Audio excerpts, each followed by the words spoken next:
Notre invité ce soir, c'est Abraham Badolo, président de l'Alliance pour la défense de la patrie ADF-BF. Bonsoir, monsieur Badolo. Oui, bonsoir, c'est ADP-BF, pardon. Je rappelle, le BF, c'est le Burkina Faso. Et vous suivez également de très près la situation sociopolitique au Togo. C'est ce qu'on va d'ailleurs évoquer, les nouvelles échéances électorales, les pièges à éviter par la CEDEAO. D'abord, en tant qu'observateur de la situation politique au Togo, est-ce que vous trouvez des similitudes avec ce qu'a connu votre pays, le Burkina Faso? Bon, je dirais d'abord merci à la COPED parce que je séjourne au Togo grâce sur invitation de la COPED. Donc j'aimerais d'abord saluer son président, M. Kiakondo Moroboussi.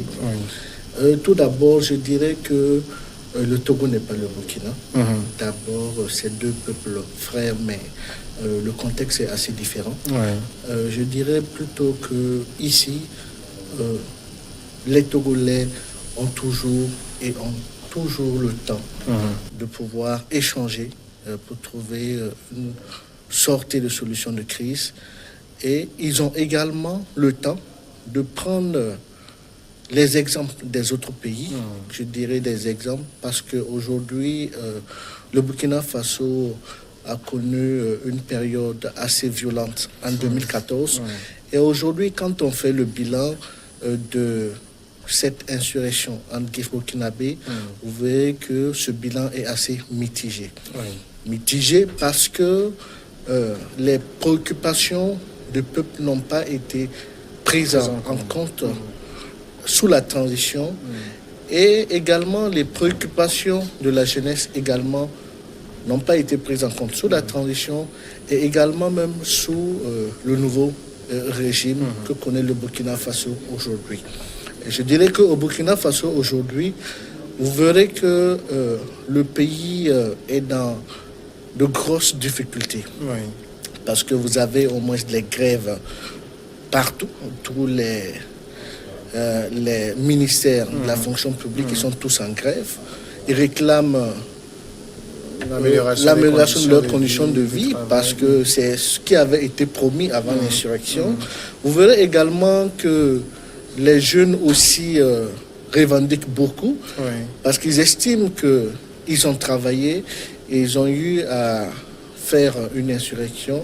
Pour eux, il est impératif que leurs préoccupations soient prises en compte, ce qui n'est pas le cas au Burkina Faso. Et vous savez, aujourd'hui, quand on fait un peu le bilan de la liberté d'expression qu'on avait sous l'ancien régime et la liberté d'expression que nous avons sous le nouveau régime, je dirais que c'est assez difficile.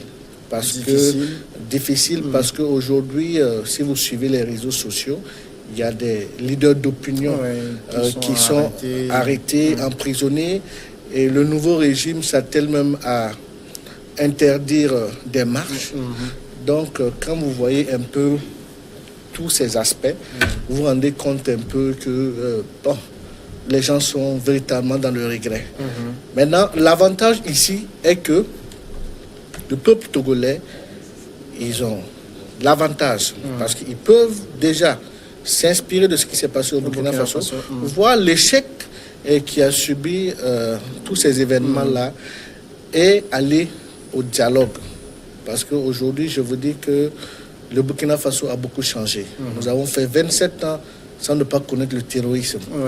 Aujourd'hui, vous avez peur, nous avons peur d'aller dans des restaurants parce que notre capitale et notre pays est devenu la cible quotidienne des terroristes. Donc, au vu de tous ces événements que vivent les Burkinabés, de l'ère d'après Blaise Compaoré, je vous dirais que si c'était à refaire, c'est sûr que beaucoup de gens allaient réfléchir au moins 2 fois.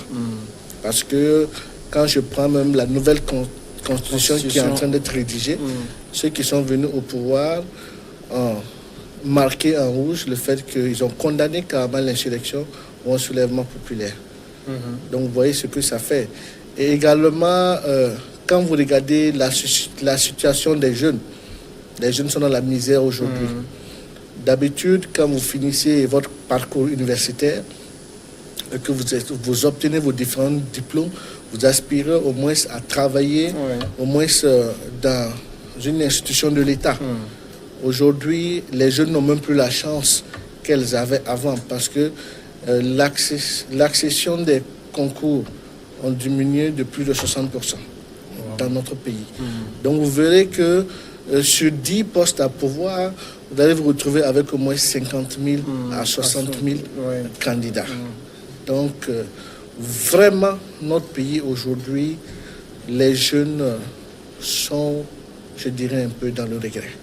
Mais ce que vous décrivez là, ça semble quand même assez difficile à croire lorsqu'on vous suit de l'extérieur, parce que beaucoup ont dit que le Burkina, la jeunesse burkinabé, a montré l'exemple en renversant un régime entre guillemets dictatorial, et que aujourd'hui vous avez connu l'alternance que cherchent les Togolais. Oui, vous savez, chez nous, je dirais que ce n'est pas de l'alternance. Parce que n'oublions pas que au départ, les jeunes pensaient qu'après l'insurrection populaire, on allait avoir un président jeune. Aujourd'hui, c'est le regret parce que nous avons un président vieux qui est même issu de l'ancien système. Un président qui a eu à travailler avec l'ancien président, qui a été son premier ministre, 6 fois ministre sous le régime Compaoré, qui a été le président de l'Assemblée nationale pendant 11 ans, qui a été le président du parti au pouvoir, qui n'a démissionné qu'à 8 mois avant l'insurrection populaire. Donc vous voyez que le changement n'a vraiment pas été au rendez-vous. Nous n'appelons pas ça de l'alternance, nous appelons ça une continuité. Et même, je dirais que la jeunesse a été trahie. Parce que quand vous voyez un peu les discours des différents candidats sur l'élection présidentielle au Burkina, les discours suscitaient de l'espoir. Mais au finish, quand ils ont pris le pouvoir, les jeunes ont été les premiers à être blâmés. Aujourd'hui, dans le nouveau code pénal, quand vous barricadez une voie au Burkina Faso, parce que vous êtes mécontent d'une décision politique et autres, vous vous retrouvez avec 10 à 20 ans de prison. Ce qui n'était pas... pour une simple barricade pour manifester votre mécontentement. Pourtant, sous l'ancien régime, sous les Blaise Compaoré, nous avons eu toutes les autorisations de marcher. Mais quand vous regardez un peu l'attitude qu'a le nouveau régime aujourd'hui, je dirais que c'est un recul démocratique. Et nous nous préparons à ce qu'il y ait véritablement alternance en 2020. En 2020. Alors maintenant, pour vous, est-ce que la pente sur laquelle se trouve aujourd'hui le Togo, que vous êtes en train de visiter, est-ce que c'est une pente dangereuse, ou vous pensez que l'assistance qu'offre la CEDEAO est une aubaine qu'il faut saisir? Moi, je dirais aujourd'hui que les Togolais doivent primer le dialogue. Parce que sans le dialogue, aucune nation ne peut se construire. Parce qu'aujourd'hui, nous pouvons simplement prendre le cas ivoirien. Vous avez vu qu'il y a eu une crise en Côte d'Ivoire. Il y a eu plus de 3000 morts. Et vous verrez que parmi ces 3000 morts, il n'y a que des jeunes. Et vous savez que les jeunes sont l'espoir de l'Afrique, je dirais ainsi. Et quand vous regardez un peu ce qui se passe en Côte d'Ivoire aujourd'hui, des gens sont morts. Les politiques, ceux qui se bagarraient à l'époque, sont aujourd'hui dans un processus de réconciliation. Vous avez vu un peu que Madame Simone Bagbo et des proches, ils ont bénéficié d'une amnistie et autres. Ça veut dire que ceux qui ont le plus empathie, c'est le bas peuple. Puisque les politiques trouveront toujours les différents moyens de se retrouver, d'échanger et de trouver les solutions à leurs problèmes. Et ceux qui seront toujours les perdants, c'est le peuple. Vous voyez que plus de 3000 morts, ils sont dans un processus de réconciliation. Ça veut dire qu'il n'y a plus rien. Ça veut dire que ceux qui sont morts en CRIF sont morts cadeaux. Parce que si les deux camps se retrouvent et qu'ils sont en train de parler de réconciliation. Ça veut dire aujourd'hui que le peuple togolais doit primer le dialogue. Les jeunes doivent réfléchir à 2 fois avant de suivre aveuglement nos politiques. C'est le même message que nous adressons à l'endroit de nos jeunes au Burkina Faso et partout dans le monde. Parce qu'aujourd'hui, quand le pays est en crise, c'est la jeunesse qui en pâtit. Aujourd'hui, je prends un exemple. Vous êtes mécontent d'une situation, du coup, vous vous retrouvez à barricader, à incendier et à mettre des bâtiments à feu. Mais écoutez, les perdants, c'est vous. Parce qu'un jour, vous êtes prédestiné peut-être à diriger. Et même le bâtiment que vous mettez à feu aujourd'hui, c'est votre argent qui a permis la réalisation de ce bâtiment. Parce que la chose publique appartient à tout le monde, à la population. Parce que les réalisations se font à travers les taxes et les impôts que nous payons. Maintenant, si on doit peut-être rebâtir ce même bâtiment, l'argent qui pourrait servir à autre chose, peut-être à financer des projets de jeunes, va se retrouver encore à faire un travail qu'on pouvait éviter. Donc aujourd'hui, nous avons demandé aux jeunes, à travers cette formation que nous avons donnée avec la COPET, de travailler plutôt à imposer leur volonté par les urnes. Parce que, bon, d'autres diront que par les unes, ce n'est pas possible. Parce qu'il y a les fraudes et tout cela. Il y a les fraudes et autres. Nous leur avons dit non. Nous avons vu un peu le cas du Bénin. Le président Yahi Boni a tenté d'imposer son filleul qui était Zinsou. Mais la force des urnes ont imposé le président Talon. Ça veut dire que c'est possible. Il faut juste de la volonté et de la formation. Parce qu'aujourd'hui, dans nos États, les jeunes ne sont pas formés. Parce qu'aujourd'hui, rares sont les jeunes qui prennent le soin d'étudier minutieusement les différents programmes de leurs candidats. Aujourd'hui, les gens vont aux urnes sans véritablement connaître les projets de société. Ils ne savent pas que, bon, en posant votre droit sur votre candidat, sans le connaître, c'est vous qui perdez. Parce que d'abord, nous avons dit aux jeunes, prenez le soin d'analyser les différents programmes de vos candidats. Voyez si dans ces programmes, vos préoccupations sont prises en compte. Si dans ces programmes de société, les préoccupations des femmes et même de la population sont prises en compte. C'est à travers ces arguments-là que vous devrez porter votre choix sur votre candidat. Nous avons également dit aux jeunes, après avoir posé l'acte, après avoir voté, il faudrait surveiller votre vote. Surveiller aujourd'hui, vous allez le matin voter, vous vous retrouvez à la maison, peinard, vous êtes couché, vous attendez juste la proclamation d'un résultat. Et si par malheur votre candidat n'est pas sélectionné, ne passe pas au premier tour ou n'est pas celui qui est déclaré vainqueur, vous vous retrouvez dans les rues à manifester. Et nous avons dit non, vous votez, vous rentrez chez vous et revenez surveiller, poursuivre le dépouillement et autres. Donc aujourd'hui, nous devons prendre un peu l'exemple de l'Occident. Je dirais ainsi parce qu'eux n'ont jamais de crise post-électorale et autres. Parce qu'ils sont un peu plus regardants sur le processus et tout ce qui se passe. Ce sont ces différents conseils que nous avons donnés à la jeunesse togolaise. Nous avons dit d'être méfiants, de ne pas se laisser divertir par les discours politiques.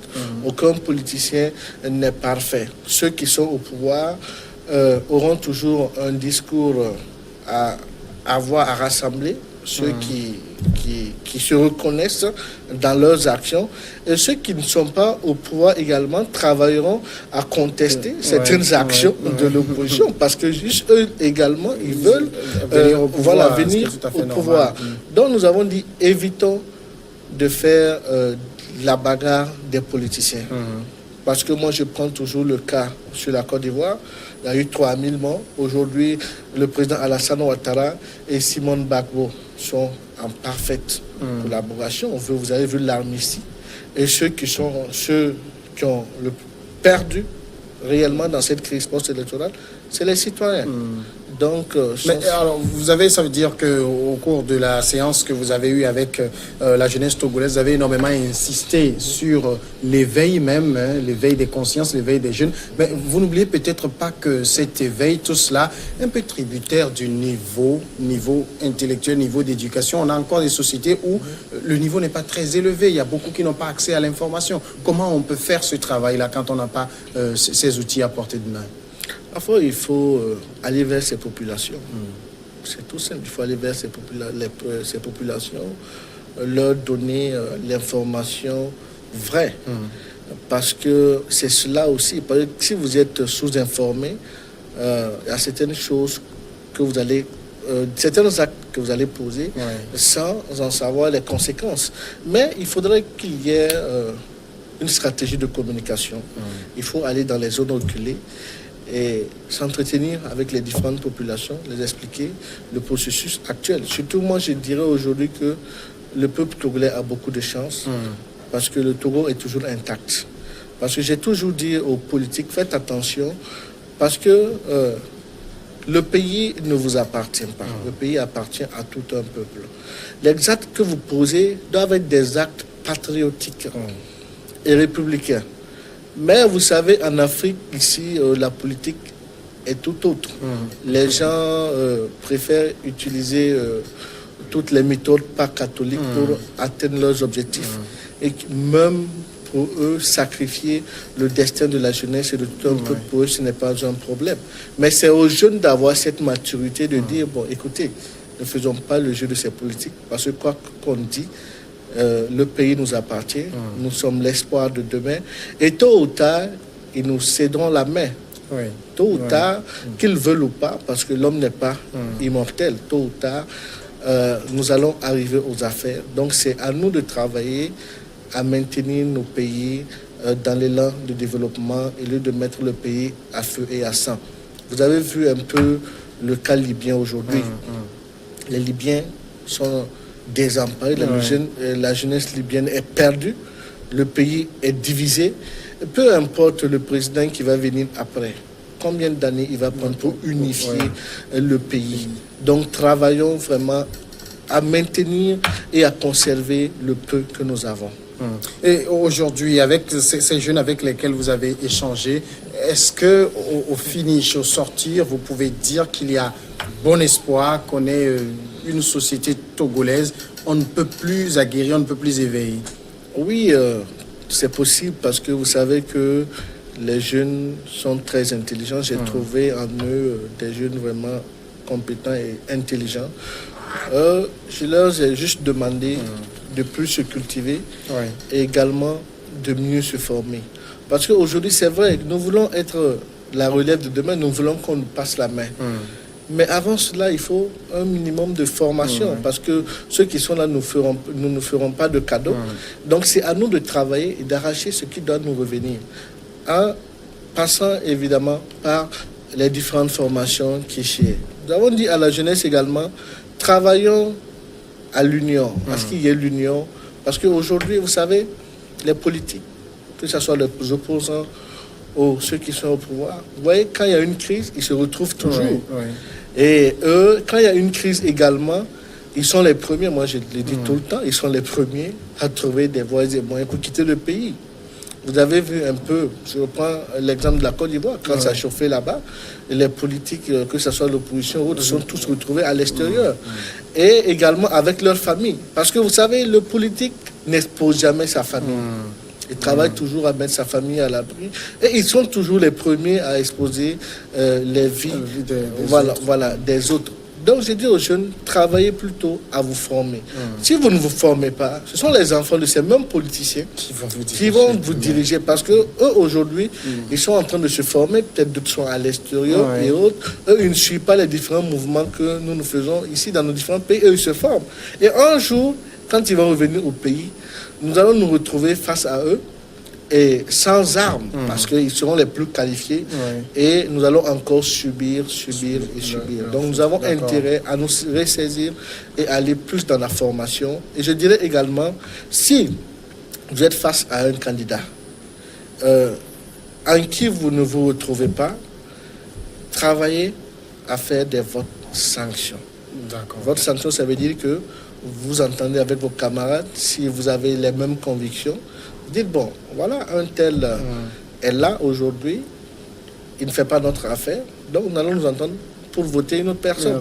Il faut toujours passer par les voies légales et démocratiques et éviter de mettre nos différents États dans des situations vraiment pas saines. Message entendu. Abraham Badolo, merci d'être passé répondre à nos questions. Merci à vous. Vous êtes le président de l'Alliance pour la défense de la patrie ADPBF. On va marquer maintenant la pause et après regard croisé.